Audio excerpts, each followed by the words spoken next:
power is born in silence, not applause. The one who commands others must first command himself, and that command can only be forged in isolation. The crowd gives a man noise, but solitude gives him structure. For when the world goes quiet, every mask falls away, and what remains is the naked will, stripped of illusion, stripped of justification, stripped of the comfort of other men's praise. It is in that unbearable silence that one discovers whether he rules himself, or whether he was merely performing the idea of power all along. The ruler who cannot stand alone is not a ruler but a hostage. He depends on the breath of the masses, the counsel of flatterers, the echo of loyalty that vanishes the moment fortune changes its direction. Solitude is not a retreat from the world. It is the testing ground where one learns to master the instincts that rule the world.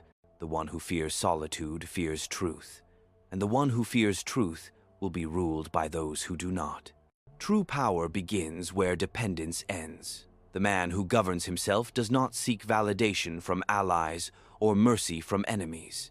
He studies both as one studies the wind, not to love it, but to predict its turn.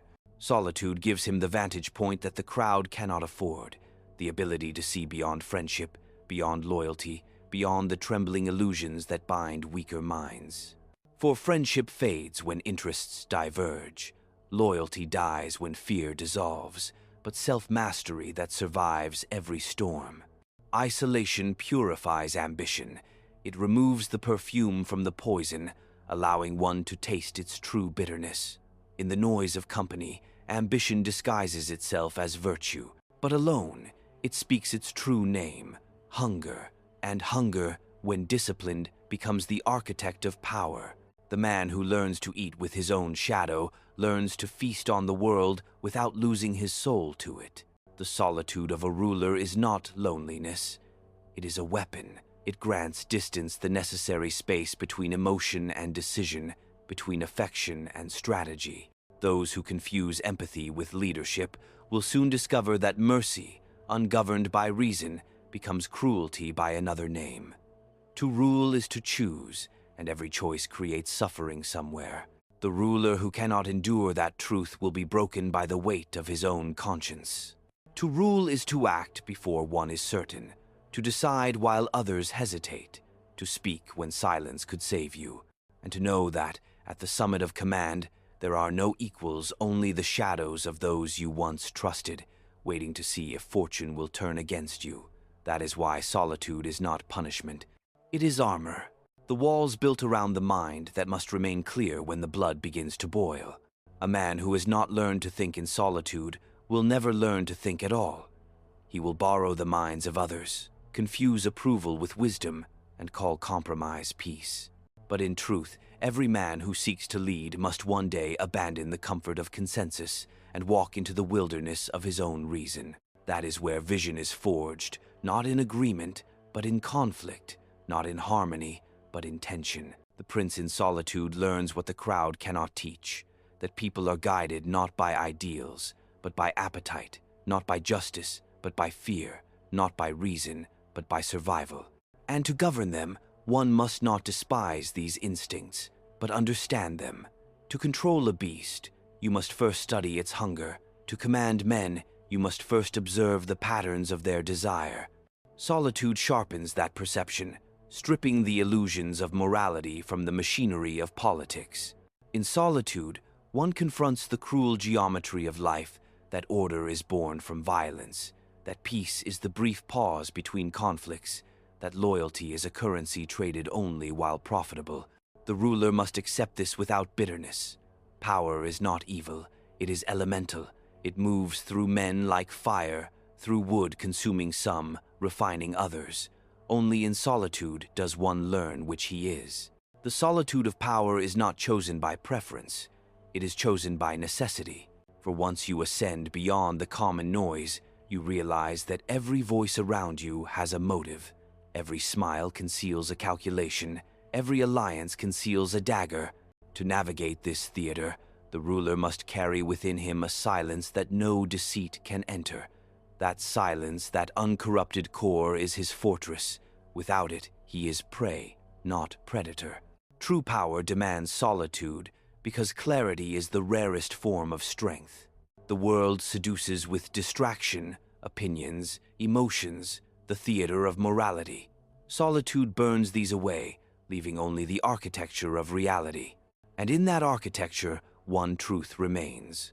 All men are driven by the same forces: ambition, fear, love, envy, hunger, hope. The wise do not judge these forces, they direct them. The fools are consumed by them. In solitude, the ruler learns detachment, not indifference, but control. To see affection as a current, not a chain. To use fear without becoming its slave. To command loyalty without expecting permanence. To build peace without believing it eternal. This is the cold mercy of wisdom. To act without illusion, to care without dependence, to lead without need. Those who mistake solitude for weakness will never understand strength. They imagine power as noise, speeches, armies, celebrations. But power moves in silence, in strategy, in thought. The greatest victories are prepared in rooms no one enters, by minds no one understands. The ruler's solitude is not emptiness, it is the crucible where futures are shaped. And so, the one who seeks to rule must first seek silence, the silence that exposes, that refines, that isolates. For in the end, power is not given, it is taken, and then born alone. The crowd will cheer your rise, curse your fall, and forget your name. But the one who can endure solitude, who can remain still while the world trembles, will not be erased. He will outlast both fortune and failure. He will become what others fear to face: a mind untamed by praise, unbroken by exile, untouched by the illusions that destroy lesser men. For true power is not what rules over others, it is what cannot be ruled, and that, above all, is learned only in solitude. The higher you climb, the quieter it becomes. The noise of the world recedes, and what remains is the sound of your own thoughts, each one sharper, colder, more dangerous than any enemy outside your walls. In solitude, you begin to see the anatomy of power not as an ideal, but as an organism breathing, bleeding, feeding on fear and ambition. You understand that every institution is a living body made of nerves called people, and that to govern them you must learn where to press, where to soothe, where to cut. To the untrained, this appears cruel. To the wise, it is simply necessary, for the preservation of order demands the courage to be feared more than misunderstood. In solitude, you become your own adversary. You debate with yourself not to find comfort, but clarity. You dissect your own motives like an enemy's plan, asking, is this decision born of vision or of vanity? For the most subtle poison in power is self-deception. The ruler who believes his own illusion is already dethroned in spirit. Solitude destroys illusion. It strips the ornaments of power until only its bones remain. And those bones are not gold or marble, they are discipline, foresight, and will. The crowd may flatter, but solitude confronts. It holds up a mirror that reflects not your greatness, but your weakness. It shows the hypocrisy you excuse, the fears you disguise as caution, the pride you call principle. Only the one who endures that reflection without turning away can rule without self-betrayal. For self-betrayal is the first treason, the one that invites all others. You cannot master men if you cannot master your own nature. Isolation teaches you the cost of every choice. Each command echoes in your conscience before it touches the world. Each decision becomes a weight you alone must carry.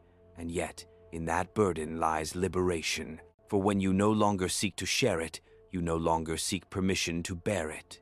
The ruler who waits for moral consensus is ruled by the morality of others. But the one who stands alone in his reasoning becomes the architect of his own fate. Solitude makes you sovereign within yourself before you ever rule another soul. Power is not measured by how many obey, but by how few you depend upon. Every attachment is a chain, every need is a leash. The ruler must learn to care deeply, but hold loosely. For the world will always turn against those who rise too high. Fortune loves to test her favorites. Solitude prepares you for that betrayal.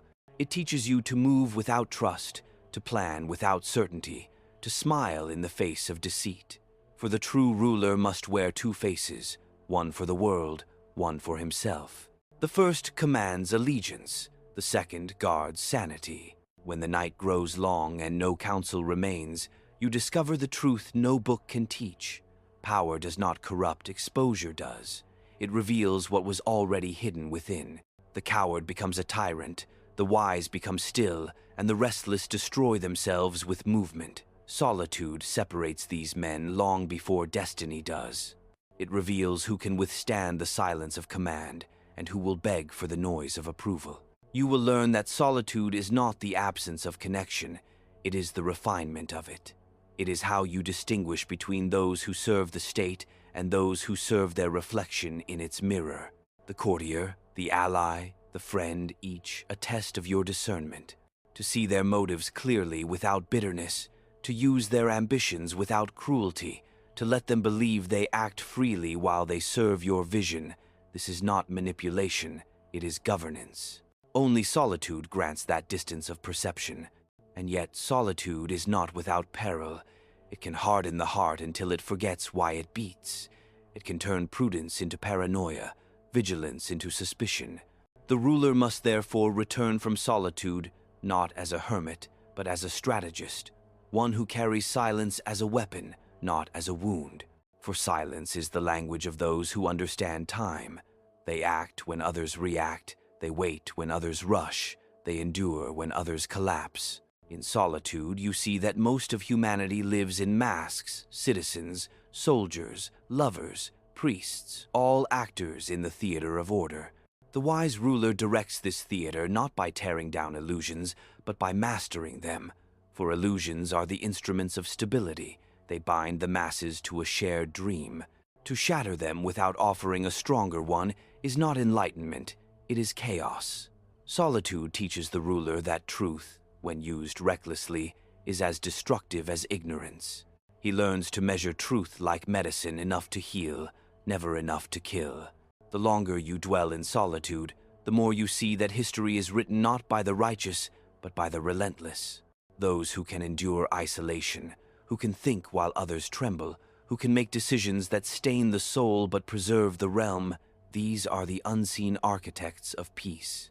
They carry the burden so that others may sleep beneath the illusion of virtue. Solitude does not glorify cruelty. It recognizes its necessity in a world ruled by appetite. The solitude of power is a crucifixion of the self. You sacrifice your ease, your warmth, your innocence, not for love of dominion, but because someone must hold the line. Someone must decide when others hesitate. Someone must guard the future against the weakness of the present, and that someone cannot afford to need comfort. He must be his own refuge. As the years pass, solitude becomes less a condition and more a companion. It watches over you like a shadow, loyal, impartial, cold. It whispers reminders when the applause grows too loud, when the throne feels too secure, when the mind begins to forget its own limits. It reminds you that fortune is a tide, not a promise. That every victory plants the seed of future ruin. That the only true defense against collapse is clarity, the kind only solitude can provide. In the final silence, when all power fades and the names of rulers dissolve into dust, what remains is not glory, but comprehension, the understanding of how men move, how empires fall, how the will bends under time. Solitude grants you this knowledge not as comfort, but as truth. And though it may never be celebrated, it is the only wisdom that endures beyond the reach of death. So let others seek company, distraction, applause. Let them mistake movement for progress, visibility for strength. The ruler walks alone, not because he despises men, but because he sees too clearly what binds and breaks them. He chooses solitude, not as retreat, but as dominion over himself. For true power is not the ability to command others. It is the ability to remain unmoved when the world demands that you waver. And that, like all enduring empires, begins in silence. The silence deepens with every triumph. Victory does not bring peace. It brings scrutiny, envy, and the soft decay of those who believe they have arrived. In solitude, you see how power feeds upon itself, how success makes men careless, how abundance dulls their instincts, how comfort breeds conspiracies in the hearts of those once loyal. It is then that solitude becomes your only ally, the last mirror that reflects reality without distortion. For when the court fills with laughter, the ruler must remember, celebration is the prelude to betrayal. Every man who ascends discovers this truth too late, that the same hands that crown you will one day tighten around your throat. It is not hatred that drives them, but the simple arithmetic of ambition. Power is a zero-sum game.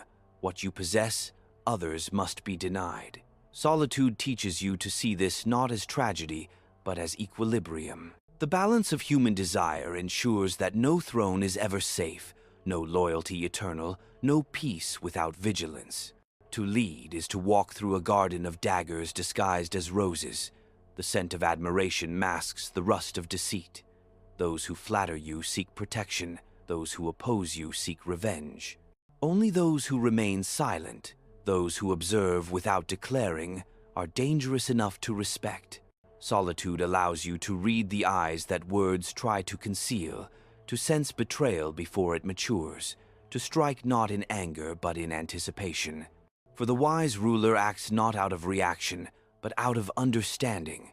The solitude of power refines cruelty into precision.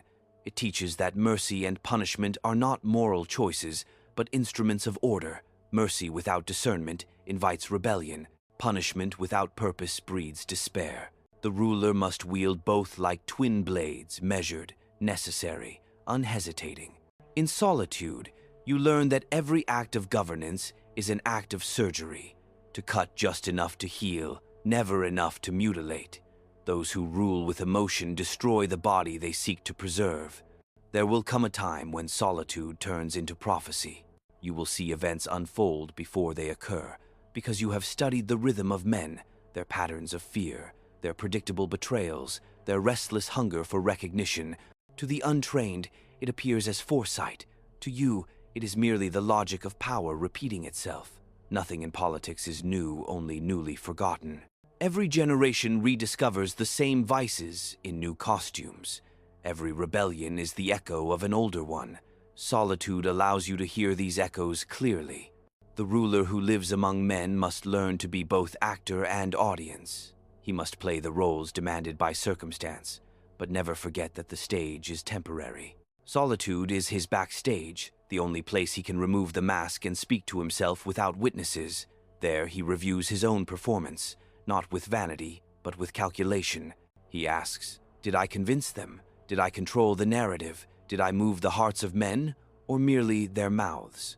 For in the theater of power, perception is not decoration, it is reality. There are no pure hearts in governance. There are only those who know their impurities and those who deny them. The latter become dangerous, for they cloak ambition in righteousness and call it destiny. Solitude teaches humility, not the kind that bows, but the kind that sees itself as fallible. To know you are capable of corruption is to guard against it. To believe you are immune is to already be lost. The one who rules must therefore be his own confessor, his own judge, his own executioner. In solitude, you learn the anatomy of influence. You learn that control is not achieved by force, but by foresight. By knowing what others desire before they do, by feeding their ambitions just enough to keep them docile, by turning their vanity into a leash they mistake for freedom. To lead is not to dominate, but to choreograph the invisible dance of dependence. The crowd must always feel they are choosing what you have already decided, and to maintain that illusion requires a calm so deep that even deceit feels like duty. The solitude of power is a slow erosion of innocence. You stop believing in ideals and start believing in patterns. You stop trusting promises and start trusting incentives. You stop waiting for justice and start designing balance. This transformation is not cruelty, it is adaptation. The world is not ruled by the good, but by the competent. And competence demands a clear-eyed acceptance of how men truly behave, not how philosophers wish they did. There will be moments when solitude feels like exile, when the weight of foresight crushes the heart that still remembers warmth. You will long for simplicity, for companionship untainted by calculation, but the higher your vantage point, the fewer equals remain. Power isolates, not because you reject others, but because few can breathe at your altitude. Solitude becomes your atmosphere, thin and merciless. Those who cannot endure it descend into weakness or madness. Those who can endure it see the world as it truly is, small, restless, temporary. You will learn that the ruler's solitude is both his punishment and his freedom. It severs him from the illusions that comfort the governed. It shows him that peace is maintained not by love, but by balance, not by trust, but by deterrence. Every treaty is a pause, every alliance a wager, every promise a delay. To live in solitude is to understand that permanence is the lie that keeps men obedient. Power, like life, exists only in motion sustained by vigilance, decayed by complacency. And so, the one who commands must be still inside, though the world around him shifts endlessly. His mind must remain unmoved amid the chaos he directs. Solitude is that stillness. It is the throne within the throne, invisible, unshakable. It grants the ruler not peace, but perspective. The kind that sees both the beauty and the futility of control, both the necessity and the cost of power. He does not seek to escape this burden. He wears it as one wears fate with composure, not complaint. For in the end, solitude is the final empire. All kingdoms collapse into it. All crowns are swallowed by its silence. And when the world has taken from you everything but thought, you will understand the ultimate truth of rule, that power, stripped of witnesses, is nothing more than the mastery of oneself. All else, armies, gold, allegiance, are extensions of that single dominion, and it is only in solitude that this dominion can be won. Power is not only tested in the grand moments of history, but in the small, unseen decisions that determine whether a man will rule his mind or be ruled by it. Consider the minister who governs by fear alone he controls for a season, but the resentment he breeds becomes a seed that grows in silence until it devours him. Contrast this with the ruler who understands timing, who knows that fear must be balanced with calculated generosity. His mercy is never impulsive, it is strategic.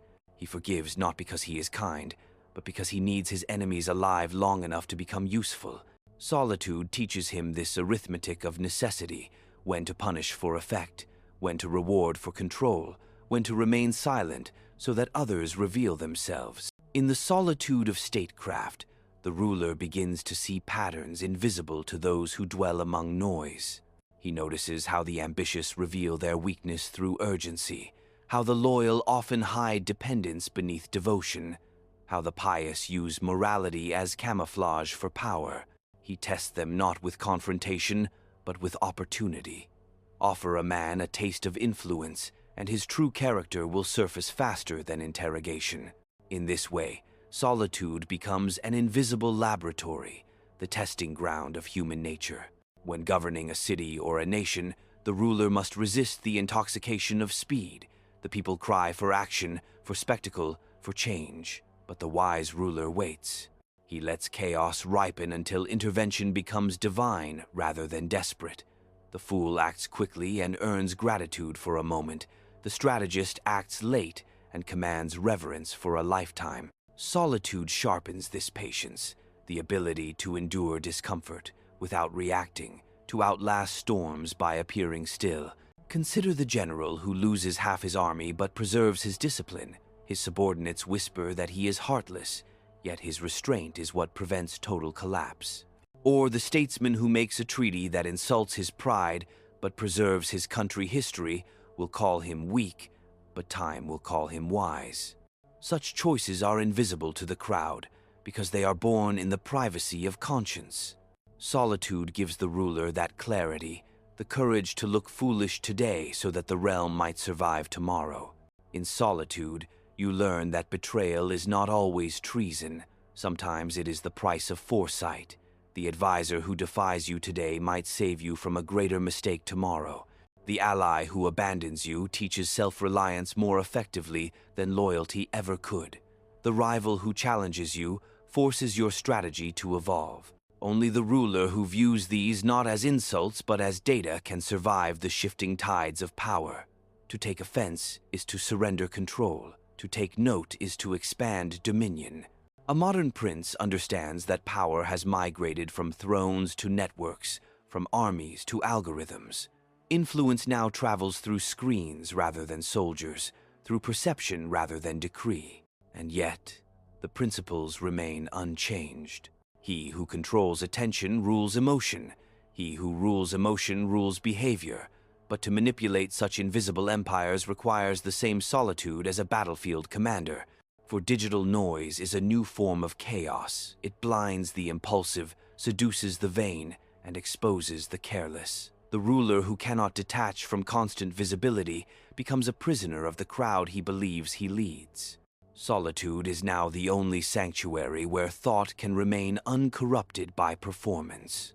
Observe the politician who tweets every hour. He has become addicted to the applause of the mob. His power shrinks with every opinion he expresses because the mystery of silence is the currency of authority. The ruler who speaks less is feared more. The one who reveals his motives loses leverage. The one who conceals them multiplies it. Solitude trains you to speak rarely, but with precision to make each word a strategic detonation rather than a confession. The wise ruler understands that manipulation is not deceit. It is the orchestration of perception. A leader does not lie. He frames. He does not coerce. He conditions.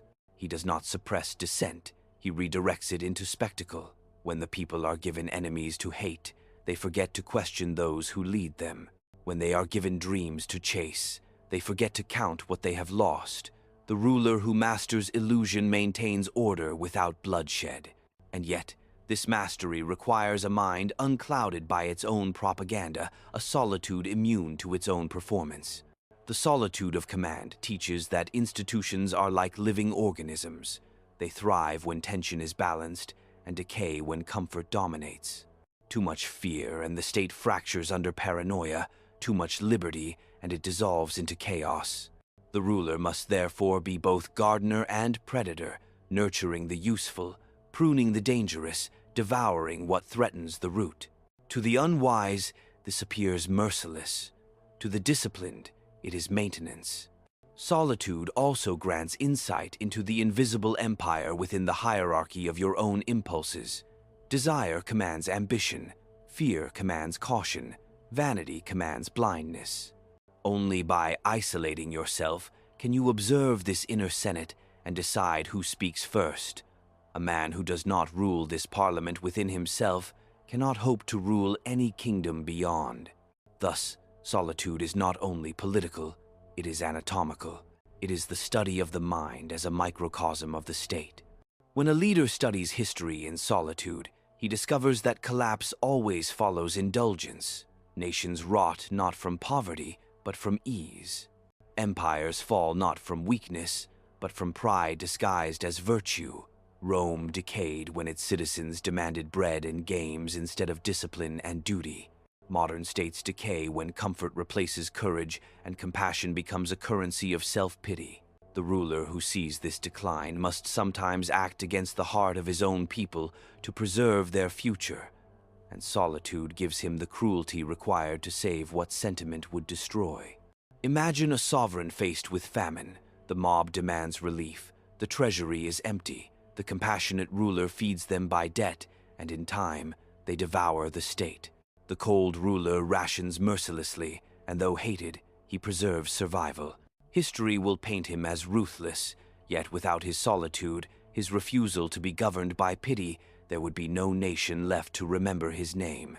Solitude thus transforms cruelty into a form of care, discipline into the highest mercy. When you walk alone long enough, you begin to understand that governance is not about justice but balance. Too much truth kills stability. Too much illusion kills trust. Too much freedom breeds chaos. Too much control breeds decay. Power is the art of proportion to give each instinct its proper place, to allow both light and shadow to exist without consuming each other. Only solitude sharpens this equilibrium. For only in silence can you feel when the scale begins to tilt. There is a kind of serenity that belongs only to those who have made peace with isolation. They no longer crave understanding. They no longer beg to be seen. They act with a detachment that terrifies the sentimental and confounds the shallow. They are neither cruel nor kind. They are necessary, and necessity, when misunderstood, is always mistaken for evil. But it is solitude that grants a ruler the strength to be misunderstood without collapsing under the noise of public virtue. To rule well is to remain invisible at the center of the storm. The crowd sees motion and assumes control. The ruler sees stillness and assumes advantage. When chaos erupts, the wise do not shout louder, they move quieter. They withdraw into thought, not out of cowardice but calculation. Solitude is not escape, it is reconnaissance. It is where one plots not only how to win, but how to survive the victory. For power, when achieved, does not rest. It demands vigilance, and vigilance demands silence. Thus, the true art of power is not domination, it is restraint. To possess the ability to destroy and choose instead, to delay, to forgive, to calculate, this is the essence of control. And it is solitude that grants this restraint. For only the one who needs nothing can choose everything. Only the one who walks alone can see the world without distortion. And only the one who endures isolation without losing his reason can be trusted with the fate of others. Solitude is not a retreat from power, it is its refinement. The ruler does not flee into silence to escape the weight of the world. He withdraws to see it as it truly is. Within the stillness, every deception becomes transparent, every motive exposed, every ambition reduced to its essential shape. Solitude dissolves the fog that ambition creates, stripping the mind of vanity until only calculation remains. In that clarity, one begins to understand that leadership is not about motion, but perception, not about command, but comprehension. The man who cannot stand alone cannot see beyond himself, and the one who cannot see beyond himself cannot rule anything that lasts. True power demands solitude because it requires separation from the instincts that govern the multitude. The crowd seeks comfort, certainty, belonging, but the ruler must live without these things. He must see where others feel, act where others doubt, detach where others cling. Solitude severs him from the weakness of dependence, from the noise of consensus, from the narcotic of applause. It places him on the edge of understanding where vision replaces emotion and necessity replaces hope. Only there can decisions be made that endure beyond popularity, beyond the lifespan of praise. Solitude sharpens the will. It isolates desire from distraction, allowing purpose to burn with a steady flame rather than flicker with every passing influence. Power is not sustained by the momentum of passion, but by the architecture of discipline, and discipline is built in silence. The ruler who spends his life surrounded by counsel, noise, and indulgence becomes a puppet of external will. The ruler who retreats into solitude learns the secret of endurance. That mastery begins when one no longer requires the world to agree. In solitude, the mind becomes a state unto itself. Thoughts take the place of ministers, reflection becomes the court, and judgment sits enthroned above emotion. Here, power ceases to be a performance and becomes a practice. The ruler measures not his influence but his stability, not his followers but his foresight. He learns that, to command others, one must first achieve a sovereignty of mind so complete that doubt itself becomes subordinate. Solitude is the crucible in which that sovereignty is forged, the slow burning away of dependency until only strength remains. The solitude of power is not loneliness, it is alignment. It brings the ruler into harmony with the rhythms of time and consequence. The noise of society breeds haste, but solitude restores rhythm, the patience to wait, the courage to abstain, the precision to strike when all variables align. In solitude, time slows down, and the field of possibility widens. What others call instinct, the ruler knows as calculation stretched across years. Solitude lengthens the vision until the future becomes as vivid as the present. To wield true power, One must be both within and above the world, engaged in its machinery, but untouched by its hysteria. Solitude is the bridge between these states. It allows the ruler to act without attachment, to move without losing balance, to dominate without being consumed by domination. For every act of power carries a temptation to overreach, to believe oneself divine, to mistake control for creation. Solitude disciplines this temptation, reminding the ruler that even the sun, though it shines on all, depends on its distance to endure. The ruler who embraces solitude learns to think without the distortion of flattery and to see without the distraction of admiration. He no longer seeks confirmation, he seeks precision. He no longer reacts, he directs.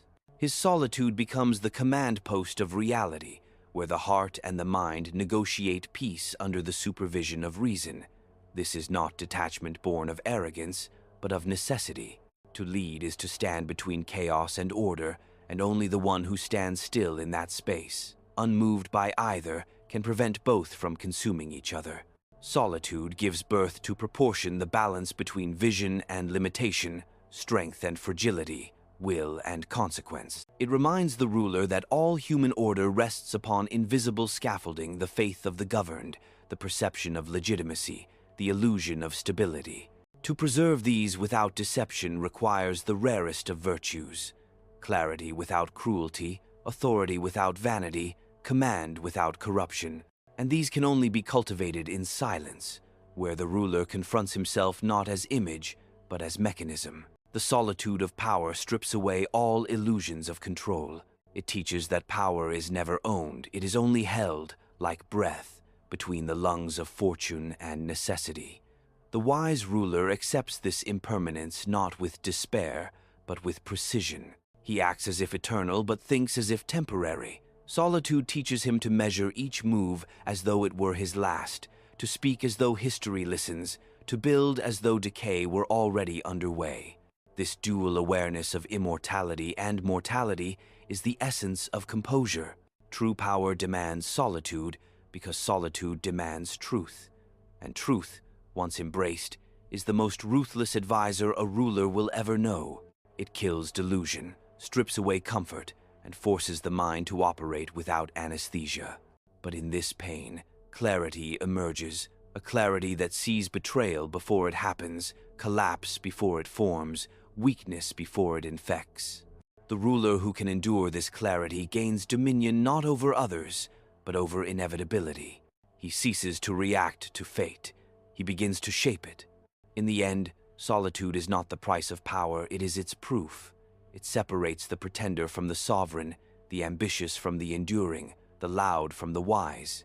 It is the throne unseen, the fortress without walls, the one companion that never flatters, never deceives, never leaves. For the world may follow you, betray you, or forget you, but solitude remains, whispering its one command: rule yourself, or be ruled by everything else.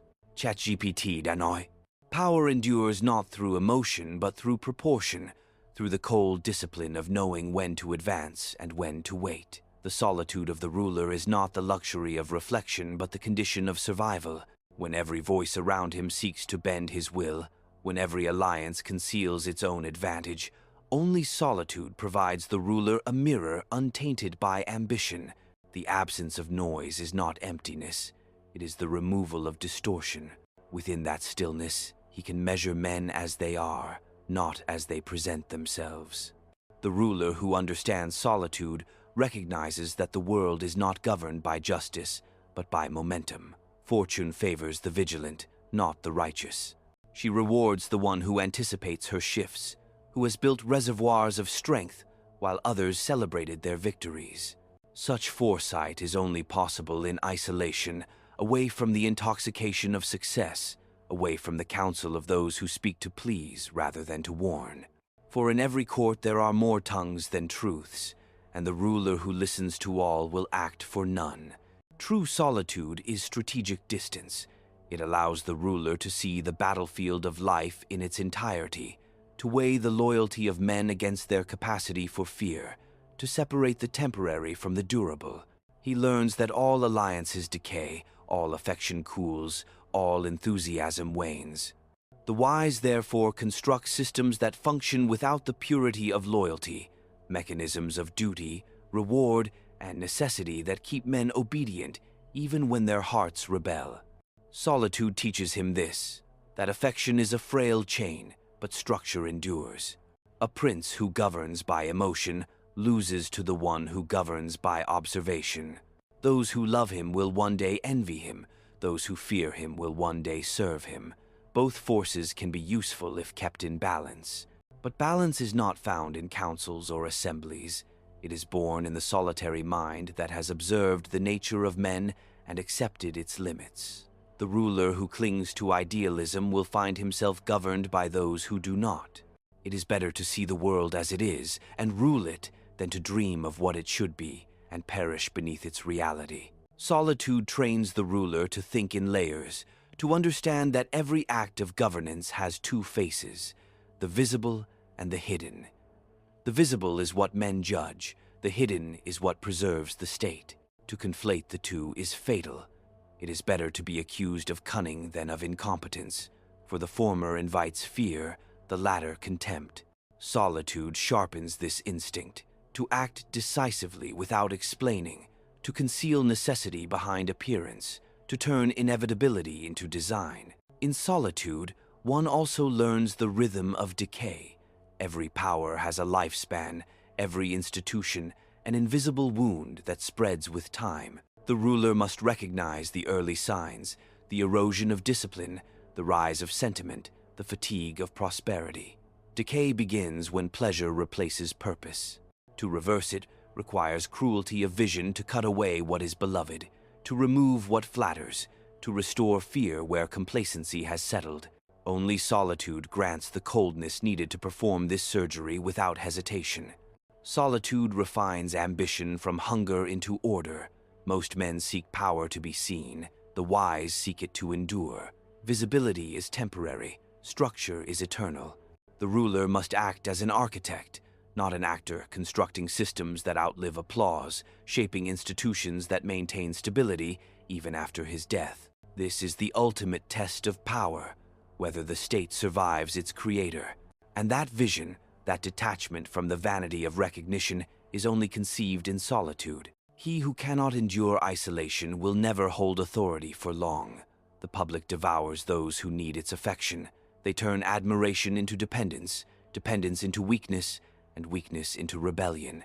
Solitude immunizes the ruler against this cycle. It reminds him that the favor of the people is useful but never secure, that popularity is a weapon they lend to destroy their next master. To rule effectively, one must respect the people's nature while never trusting it entirely. Solitude also instructs in the economy of secrecy. To rule is to know more than one can reveal.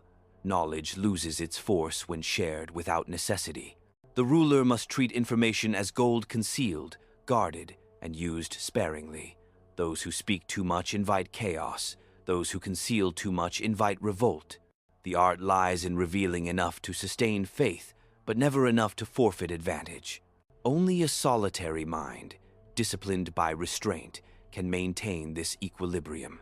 There is a quiet cruelty in solitude, the kind that teaches the ruler to see suffering as a tool, not a tragedy. Not all pain weakens, some strengthens. A leader must know when to inflict hardship so that order may survive. For the people respect firmness more than kindness, and history remembers stability more than sentiment. Solitude teaches the ruler to prefer being feared justly over being loved ineffectively. It is not the harshness of the act that defines its virtue, but the necessity behind it. To understand solitude is to understand limits both of men and of fate. Power cannot conquer chance, but it can prepare for its arrival. The ruler must therefore build flexibility into his plans, resilience into his systems, and silence into his mind. Those who panic at fortune's turn have already surrendered. Those who adapt without emotion endure her cycles indefinitely. Solitude makes adaptation possible, for it keeps the ruler's thoughts his own, unpolluted by the hysteria of the crowd. In the final measure, solitude becomes indistinguishable from power itself. The ruler who stands alone, whose mind is unbroken by noise, whose will is steady amid deceit, commands a dominion deeper than territory. He governs perception, direction, and time. Such mastery cannot be inherited, imitated, or borrowed. It can only be earned in the long silence between thought and action, between vision and consequence. The weak seek companionship to escape themselves. The strong seek solitude to confront themselves. For the ruler, this confrontation is eternal. It is not a punishment, but a discipline, a necessary exile that sharpens the will until it cuts through illusion like steel. And when all else falls away, when power, praise, and position dissolve, what remains is the solitary intelligence that once held the world together by sheer comprehension. That is the only kind of rule that does not die. Solitude refines command into something beyond instinct. It removes the need for reaction and replaces it with design. The ruler who lives in noise becomes reactive, pulled by the tides of approval and outrage. The ruler who lives in silence dictates the rhythm of events. Solitude teaches him to act not when compelled, but when the world is unprepared. To appear still while setting traps beneath stillness, that is mastery. For men watch only what moves, and solitude teaches you that control lies not in motion, but in the pause between it. The art of ruling, stripped to its essence, is the management of perception. Solitude makes this clear because it strips away the intoxication of participation. Among others, you begin to believe in the theater. Alone, you see the stage. You recognize that men follow not because of truth, but because of coherence, not because they trust you, but because they fear uncertainty. Thus, the ruler's task is not to convince, but to stabilize. He must be the axis upon which confusion turns, and to remain that axis, he must be unmoved by the turning, which is why solitude is not absence, but foundation. In solitude, a ruler learns the shape of his own limits. The wise do not imagine they can eliminate corruption or chaos. They learn how to channel them. Every vice can be made to serve order if it is contained and redirected. Greed builds economies. Fear builds armies. Pride builds nations. It is only when these forces act without supervision that they destroy. Solitude trains the mind to watch them as a general watches troops not with disgust, but with calculation. To master men, one must first cease to expect them to be better than they are. When surrounded by others, power becomes fragmented, shared, diluted, negotiated. But in solitude, power concentrates. The ruler feels its weight, its gravity. He understands that authority is not granted by titles, but by endurance. Every man who holds power will one day be tested by loss of favor, of control, of certainty. Those who depended on applause will collapse. Those who built their will in silence will remain. For solitude teaches one truth that no court dares to whisper. Rule is an act of endurance, not of domination. True solitude breeds detachment, and detachment is the highest form of vision. It allows the ruler to observe without being drawn into the passions of others. Detachment does not mean indifference. It means freedom from contagion. When others burn with zeal, the ruler must remain cold. When others panic, he must appear serene. The world follows composure more readily than genius. Men crave the illusion of stability, and solitude trains you to embody it.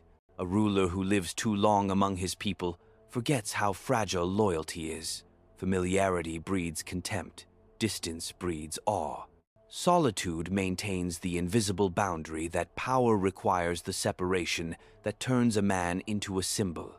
A ruler who mingles too freely dissolves his own authority. One who vanishes completely invites myth. The wisdom lies in balance. To be present enough to remind, distant enough to endure. Solitude teaches this geometry, the invisible mathematics of influence. In the governance of states, as in the governance of the soul, solitude is the discipline of containment. The ruler who cannot contain his anger will destroy his allies. The one who cannot contain his desire will destroy himself. Passion, when ungoverned, is the great dissolver of empires. Solitude forces the ruler to face passion in its raw form, to observe it without surrender, to use it as a weapon rather than a weakness. The greatest act of conquest is not to subdue nations, but to subdue one's own impulses. To rule is to live in conflict with comfort. Solitude prevents corruption by comfort. It denies the ruler the illusions of rest and certainty. In solitude, you are confronted with the ever-present question: what holds your power together? Fear, order, belief, habit? When the answer weakens, the throne weakens. Only the solitary ruler notices these fractures before they widen, because only he has withdrawn far enough to see the structure from above. Solitude is the rehearsal for crisis. The ruler who spends his life surrounded by affirmation will panic when isolation arrives. The one who has lived within silence will find crisis familiar, even manageable. He knows how to think under siege, how to wait while others beg for movement, how to appear decisive even when all paths are uncertain. Solitude hardens the nerves and teaches that panic is the first death of power. The lonely silence that surrounds the ruler is not emptiness, it is protection. It keeps his reason intact, his vision clear, his command undisputed. It prevents the infection of emotion that spreads through groups like fire through dry grass. The solitary ruler may feel cold, but it is the coldness of clarity. He sees every move before it happens, every betrayal before it matures, every downfall before it begins. Solitude is his weather, his air harsh, pure, necessary. Those who understand power without solitude understand only its surface. They know how to conquer, but not how to preserve, how to command, but not how to endure. The enduring ruler lives as if surrounded by ghosts, the memories of those who failed because they mistook noise for strength. Solitude keeps these ghosts alive as warnings. It reminds him that the greatest victories are internal: to act without haste, to see without distortion, to stand without applause. Solitude is not a condition but a crown.